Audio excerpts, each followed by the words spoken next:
Hey, Jared, what's up, buddy? Sorry it's late again. We traveled all day going to Des Moines to get Molly's family and just got here a little while ago, so I'm doing my recording to give you today's.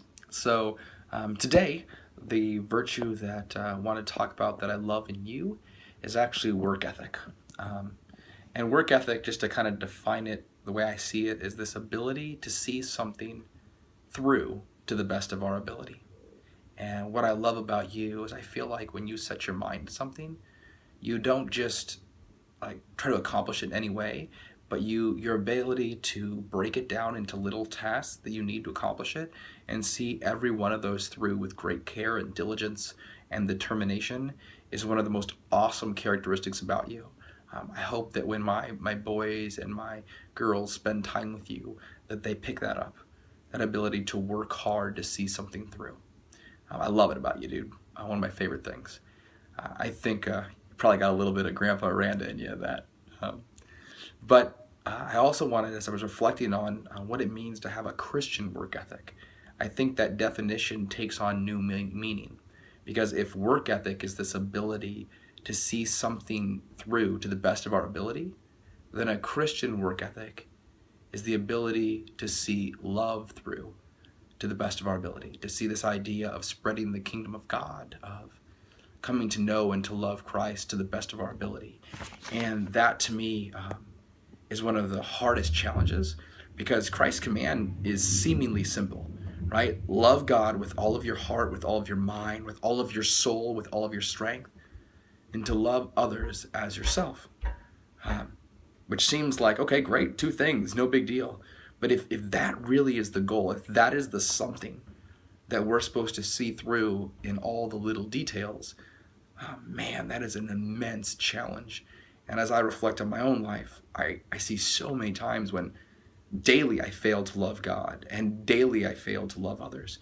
Um, and it caused me to reflect on, well, what does it mean to, right, to work so hard to bring about the kingdom of God?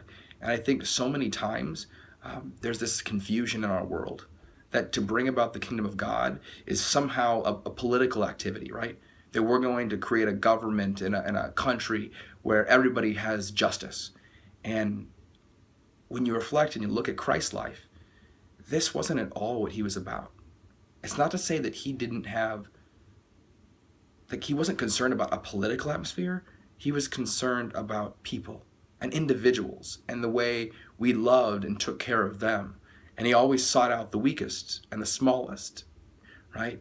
Um, in fact, St. Paul talks about that Christ did not come for a government or for all of these different things, but rather for freedom of the sons of God, right? So what is that freedom of the sons of God? Well, for St. Paul, that was freedom from sin.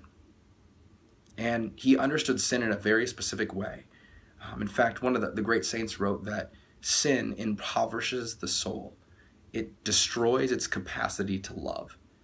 And this is the freedom that Christ wanted for us, freedom from our lack of love that comes when we begin to sin. So let's take any sin for an example. Take that of lying, right? Even little white lies, what do?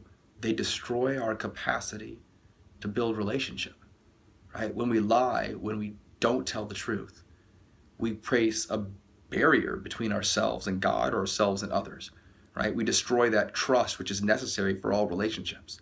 Unless someone is willing to overcome that and forgive us and to begin again, we actually destroy one of the great commands of God, which is to love others with our heart and our soul. Take any sin of the body or of the flesh, right?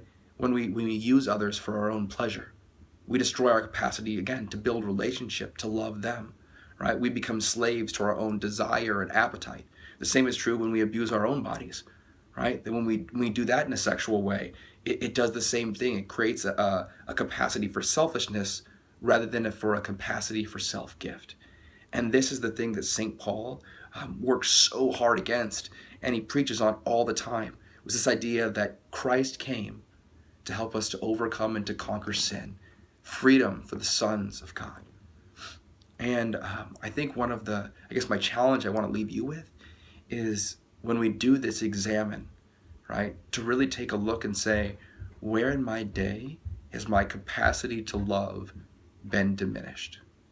right? Where in my day have I given in to sin, and do I need to start over to begin again so that I can have that freedom to love with all of my heart, with all of my soul, and with all of my strength?